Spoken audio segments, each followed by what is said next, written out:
উপস্থিত কাজলের জানাজায় মুরব্বী একরাম, বিশেষ করে আমাদের কুমিল্লা ৬ সংসদীয় আসনের সম্মানিত সংসদ সদস্য, সাবেক ৯ নির্বাচনী এলাকার জাতীয় সংসদ সদস্য, আমাদের অভিভাবক জননেতা মল্লক চৌধুরী সাহেব, উপস্থিত জেলা বিএনপির সংগ্রামী সাধারণ সম্পাদক আশিকুর রহমান ওয়াসিম, উপস্থিত জেলা বিএনপি নেতা মুজাহিদ চৌধুরী সহ মরহুমের জানাজায় আত্মীয় স্বজন, পাড়া প্রতিবেশী, রাজনৈতিক দলের নেতৃবৃন্দ, আসসালামু আলাইকুম।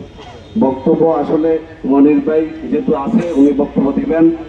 আমি মনে করি গত 17 বছর প্রতিটা লড়াই সংগ্রামে আন্দোলনে, যেমনিভাবে এরশাদ বিরোধী আন্দোলনেও সে তখন বয়স অনেক ছোট থাকলেও প্রতিটা আন্দোলন সংগ্রামী ছিল। গত 17 বছরও আমরা সকল বিপদে সংকটে দলের দুঃসময়ে আমাদের পাশে মিছিলের অগ্রভাগে থাকার চেষ্টা করেছে।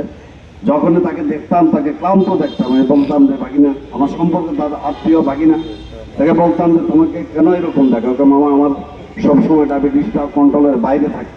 আমার মনে হয় কারণেই তার আজকের এই অল্প বয়সে সবাইকে আমাকে মরতে হবে, কিন্তু আমার মনে হয় যে তাদের ভাইদের মধ্যে সেই ছোট, সম্ভবত ও ছোট আছে। যাই হোক, আপনারা সবাই কাজলের জন্য, কাজলের পরিবারের জন্য দোয়া করবেন। আমরা বিশ্বাস করি যে তার সকল ভালো কাজগুলি আল্লাহ যাতে তাকে কবুল করে এবং বেহেশতের সর্বোচ্চ মাকাম জান্নাতুল ফেরদৌস দান করে। আপনারা তাদের জন্য, তার পরিবারের জন্য দোয়া করেন।